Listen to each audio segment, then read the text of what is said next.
क्या आपने कभी ऐसा किया है? आपने मोटिवेशनल वीडियो देखी, जोश आया, 2 दिन तक सब सही, और तीसरे दिन फिर वही आलस, वही स्ट्रेस, वही ओवरथिंकिंग, और फिर आप सोचते हो शायद मुझ में ही कमी है, शायद मैं डिसिप्लिन नहीं हूं। आज की किताब 59 सेकंड्स आपको एक बहुत प्रैक्टिकल आइडिया देती है। आपको लाइफ बदलने के लिए 59 दिन या 59 महीने नहीं चाहिए। कई बार 59 सेकंड्स में भी आप अपनी डायरेक्शन बदल सकते हो, बशर्ते आप सही जगह पर सही टेक्निक लगाओ। फील गुड एडवाइस नहीं, वर्केबल साइकोलॉजी। अगर आप सेल्फ हेल्प से थक चुके हो और रियल वर्ल्ड सॉल्यूशंस चाहते हो तो ये वीडियो एंड तक देखना। नमस्ते दोस्तों, आप देख रहे हैं रीड ग्रेट माइंड्स हिंदी। इस वीडियो को लाइक करना, चैनल को सब्सक्राइब करना और अपने दोस्त के साथ शेयर करना ना भूलें। आज हम समराइज कर रहे हैं रिचर्ड वाइसमैन की बुक 59 सेकंड्स, जो happiness, motivation, persuasion, creativity, relationships, stress, decision making जैसी चीजों पर शॉर्ट, साइंस बेस्ड टेक्निक्स देती है। इस किताब का कोर मैसेज बहुत साफ है।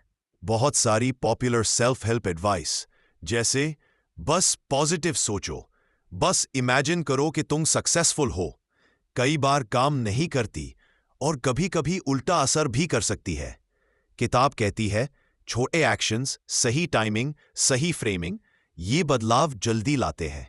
अब मैं आपको चैप्टर वाइज ले चलूंगा और हर चैप्टर में चैप्टर का main idea, 2-3 real life examples, एक क्विक 59 सेकंड एक्सरसाइज जो आप आज ही ट्राई कर सकते हो। चलो शुरू करते हैं। अध्याय 1, हैप्पीनेस। हम में से बहुत लोग सोचते हैं जब सैलरी बढ़ेगी तब खुश होऊंगा, जब बॉडी बन जाएगी तब खुश होऊंगा, जब रिलेशनशिप परफेक्ट हो जाएगी तब खुश होऊंगा। पर प्रॉब्लम यह है, हम हैप्पीनेस को फ्यूचर में टालते रहते हैं। किताब का अप्रोच यह है, हैप्पीनेस को बिग इवेंट नहीं बनाइए, हैप्पीनेस को डेली प्रैक्टिस बनाइए। पहला उदाहरण, प्रमोशन के बाद भी खालीपन।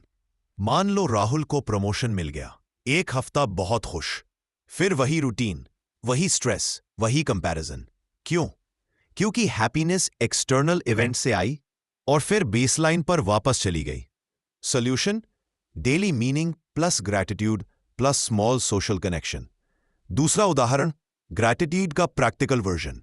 ग्रैटिट्यूड का मतलब यह नहीं कि आप फेक पॉजिटिविटी करो। ग्रैटिट्यूड का मतलब है दिन में कुछ चीजें कॉन्शियसली नोटिस करना, ताकि आपका माइंड सिर्फ प्रॉब्लम्स पर लॉक ना हो। तीसरा उदाहरण, काइंडनेस इफेक्ट। कभी नोटिस किया है, जब आप किसी की हेल्प करते हो तो मूड इंस्टेंटली बेटर हो जाता है, क्योंकि आपका ब्रेन खुद को यूजफुल महसूस करता है। और यूजफुलनेस, मीनिंग, हैप्पीनेस। अब 59 सेकंड्स का एक्सरसाइज।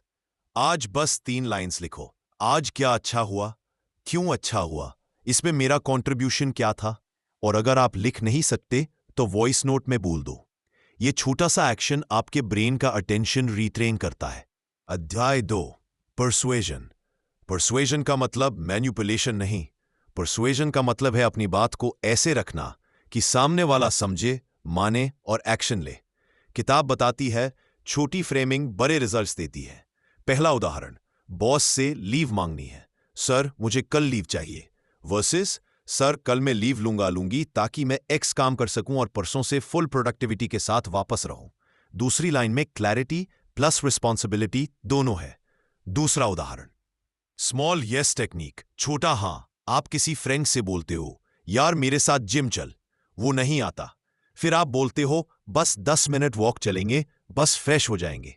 वो हां बोल देता है और 10 मिनट के बाद अक्सर मोमेंटम बनता है।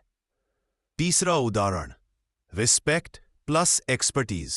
जब आप किसी से हेल्प लेते हो और कहते हो आप इस फील्ड में अच्छे हो इसलिए आपसे पूछ रहा हूं, तो सामने वाला साइकोलॉजिकली मोर विलिंग हो जाता है। आज का 59 सेकंड एक्सरसाइज, किसी भी रिक्वेस्ट के आगे एक लाइन जोड़ो। आपकी एक्सपर्टीज, एक्सपीरियंस की वजह से मैं आपसे यह पूछ रहा हूं, रही हूं। अध्याय 3, मोटिवेशन। मोटिवेशन वाला चैप्टर सबसे ज्यादा यूजफुल है, क्योंकि यहां सबसे बड़ा मिथ टूटता है। मोटिवेशन पहले आती है फिर एक्शन होता है। यह हमेशा सच नहीं। अक्सर एक्शन पहले होता है, मोटिवेशन बाद में आती है। पहला उदाहरण, जिम वाला सच आप कहते हो, जब मूड बनेगा तब जिम जाऊंगा, लेकिन मूड कभी परफेक्ट नहीं बनता। बेटर अप्रोच, मैं बस शूज पहनूंगा और बाहर निकलूंगा। शूज पहनते ही आइडेंटिटी शिफ्ट, मैं जिम पर्सन हूं, और फिर जाना आसान लगता है। दूसरा उदाहरण, if then planning, implementation intention. मान लो आप रात को 11 बजे फोन चलाते चलाते सोते हो। देन प्लान, अगर रात 10:45 होगी तब मैं फोन साइलेंट करके चार्जिंग पर रख दूंगा। ये एक छोटा सा रूल है, ये विल पावर की डिपेंडेंसी घटा देता है। तीसरा उदाहरण, टेम्पटेशन बंडलिंग। आपको पॉडकास्ट पसंद है लेकिन वॉक बोरिंग लगती है, तो रूल बनाओ, पॉडकास्ट सिर्फ वॉक के समय। अब वॉक इक्वल्स रिवॉर्ड। चौथा उदाहरण, बस 2 मिनट स्टार्ट। बहुत बार टास्क टफ नहीं होता, स्टार्ट टफ होता है, इसलिए मैं बस 2 मिनट करूंगा। 2 मिनट के बाद ब्रेन कहता है चल यार आगे भी कर लेते हैं। अब 59 सेकेंड्स एक्सरसाइज। एक गोल लिखो और उसके लिए इफ देन रूल बनाओ। अगर 2 होगा तब मैं 2 करूंगा। एग्जाम्पल, अगर मैं ऑफिस से घर आऊंगा तब मैं 10 मिनट रीडिंग करूंगा। बस इतना। चौथा अध्याय, क्रिएटिविटी। क्रिएटिविटी का मिथ, क्रिएटिव लोग अलग होते हैं। रियलिटी, क्रिएटिविटी एक प्रोसेस है। पहला उदाहरण, ब्रेनस्टॉर्मिंग का उल्टा असर। ग्रुप में ब्रेनस्टॉर्मिंग होता है, अक्सर 2 लोग डोमिनेट करते हैं, बाकी लोग कंफर्म कर जाते हैं। बेटर अप्रोच, पहले 10 मिनट सोलो आइडियाज, फिर ग्रुप डिस्कशन। दूसरा उदाहरण, कंस्ट्रेंट्स से क्रिएटिविटी बढ़ती है। कुछ भी बना लो बोलो, ब्रेन कंफ्यूज हो जाता है। सिर्फ 30 सेकंड का इंट्रो बनाओ, बोलो, ब्रेन फोकस हो जाता है। तीसरा उदाहरण, बैड आइडियाज फर्स्ट। जब आप इंटेंशनली 5 खराब आइडियाज निकालते हो तो ब्रेन रिलैक्स हो जाता है और फिर अच्छे आइडियाज निकलते हैं। चौथा उदाहरण, इंक्यूबेशन, ब्रेक की ताकत। कभी हुआ है प्रॉब्लम पर अटके हो, फिर नहाते समय सॉल्यूशन आ गया? क्यों? क्योंकि ब्रेक में माइंड अलग तरीके से कनेक्ट करता है। आज का 59 सेकेंड्स एक्सरसाइज, इसी भी टॉपिक पर 10 टाइटल्स लिखो, बस 59 सेकेंड्स में। क्वालिटी बाद में, क्वांटिटी पहले। पांचवा अध्याय, अट्रैक्शन, कनेक्शन। अट्रैक्शन सिर्फ लुक्स में ही है, अक्सर अट्रैक्शन है वार्मथ, अटेंशन, कॉन्फिडेंस। पहला उदाहरण, छोटी अटेंशन बड़ी बात। आप किसी से बात कर रहे हो और बीच बीच में फोन देख रहे हो, सामने वाला फील करता है मैं इंपॉर्टेंट नहीं हूं। लेकिन जब आप आई कांटेक्ट और छोटे नॉड्स देते हो तो सामने वाला फील करता है ये मुझे सुन रहा है। दूसरा उदाहरण, सिमिलैरिटी प्लस शेयर्ड आइडेंटिटी। मुझे भी वही सॉन्ग पसंद है, मैं भी क्रिकेट फॉलो करता हूं। ये छोटी सिमिलैरिटीज कंफर्ट क्रिएट करती है। तीसरा उदाहरण, द रिफ्लेक्ट टेक्निक। बहुत लोग जवाब देने के लिए सुनते हैं, समझने के लिए नहीं। जब आप सामने वाले की बात रिफ्लेक्ट करते हो, मतलब आप ये कहना चाह रहे हो कि, तो कनेक्शन डीप होता है। आज का 59 सेकेंड्स एक्सरसाइज, अगली कॉन्वर्सेशन में 1 मिनट सिर्फ रिफ्लेक्ट करो, एडवाइस नहीं, जजमेंट नहीं, सिर्फ समझना। छठा अध्याय, स्ट्रेस, तनाव। स्ट्रेस का बड़ा रीजन है अनिश्चितता plus overload plus feeling of no control. किताब का प्रैक्टिकल पॉइंट, स्ट्रेस घटाने का फास्टेस्ट तरीका है कंट्रोल वापस लाना, और कंट्रोल वापस आता है नेक्स्ट कंट्रोलेबल स्टेप से। पहला उदाहरण, एग्जाम स्ट्रेस। आप कहते हो पूरा सिलेबस ह्यूज है, ब्रेन पैनिक करता है, लेकिन आप कहते हो मैं बस 20 मिनट चैप्टर 1 के हेडिंग्स पढ़ूंगा। अब ब्रेन काम, क्योंकि टास्क मैनेजेबल है। दूसरा उदाहरण, मनी स्ट्रेस। मेरे पास पैसे नहीं है, वेग थॉट है। नेक्स्ट स्टेप, आज मैं एक्सपेंसेस लिखूंगा और एक अनवांटेड सब्सक्रिप्शन कैंसिल करूंगा। Control returns. तीसरा उदाहरण, ओवरथिंकिंग रीसेट। ओवरथिंकिंग चल रही है, आप सोच रहे हो सब खराब हो जाएगा। आप खुद से पूछो, इस मोमेंट में मेरा स्मॉलेस्ट एक्शन क्या है? ओवरथिंकिंग एक्शन में कन्वर्ट होती है। 6 स्लो ब्रेथ्स और फिर एक लाइन, अभी मेरी सबसे छोटी कंट्रोलेबल नेक्स्ट स्टेप क्या है? बस। सातवां अध्याय, रिलेशनशिप्स। रिश्ते बड़े सरप्राइजेस से नहीं बनते, रिश्ते डेली छोटे बिहेवियर से बनते हैं। पहला उदाहरण, specific appreciation versus general praise. तुम अच्छे हो सामान्य है, लेकिन आज तुमने मुझे जो सपोर्ट किया उससे मेरा स्ट्रेस कम हुआ। ये स्पेसिफिक है, पावरफुल है। दूसरा उदाहरण, रिपेयर आफ्टर कॉन्फ्लिक्ट। कई रिश्ते इसलिए टूटते हैं क्योंकि लोग जीत चाहते हैं। बेटर क्वेश्चन, हम दोनों की जरूरत क्या है? हम दोनों के लिए फेयर सोल्यूशन क्या होगा? तीसरा उदाहरण, स्मॉल चेक इन्स। दिन में 30 सेकेंड्स का चेक इन। कैसा चल रहा है? आज सबसे टफ क्या था? ये ट्रस्ट बनाता है। आज किसी एक पर्सन को मैसेज भेजो, मैं अप्रिशिएट करती हूं कि आप क्योंकि स्पेसिफिक रखो। आठवां अध्याय, डिसीजन मेकिंग। हम डिसीजंस में 2 एक्सट्रीम्स करते हैं, इम्पल्स डिसीजन, एंडलेस ओवरथिंकिंग। किताब का अप्रोच, शॉर्ट स्ट्रक्चर।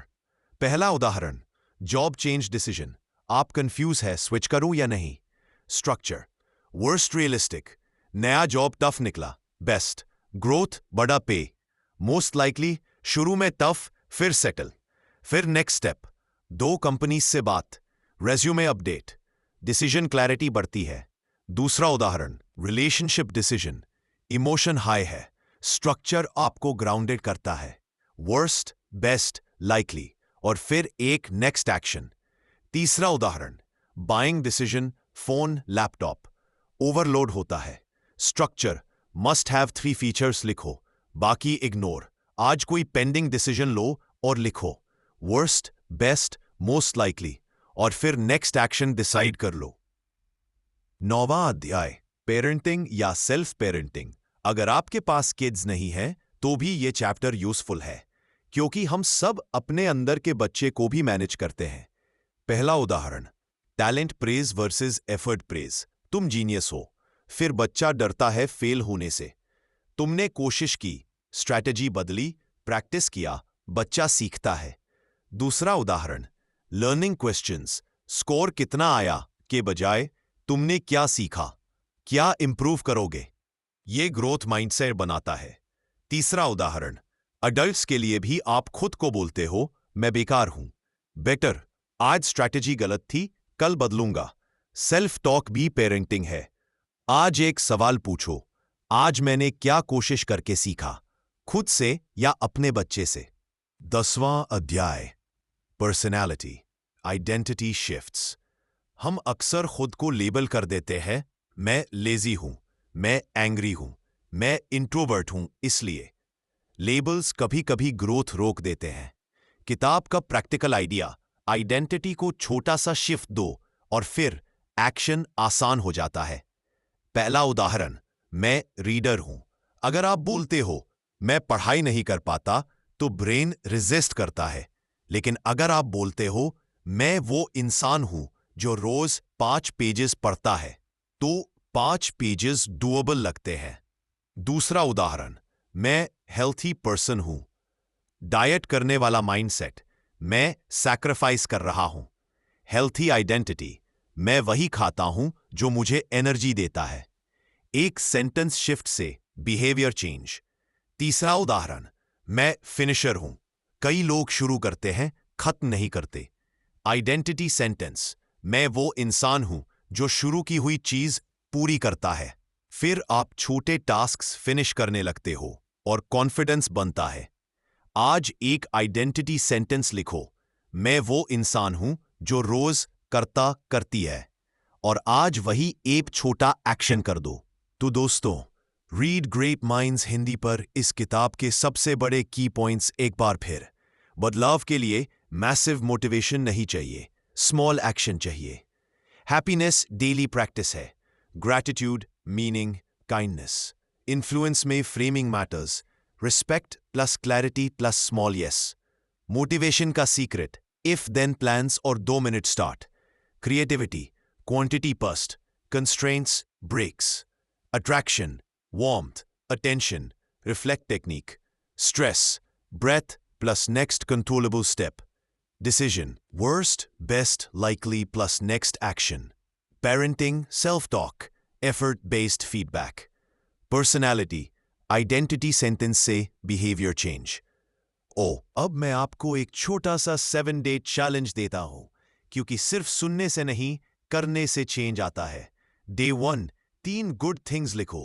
Day 2, एक रिक्वेस्ट में रिस्पेक्ट लाइन जोड़ो। डे 3 एक इफ देन प्लान बनाओ। डे 4 10 टाइटल्स आइडियाज लिखो। Day 5 1 minute reflect technique. Day 6 breaths plus next step.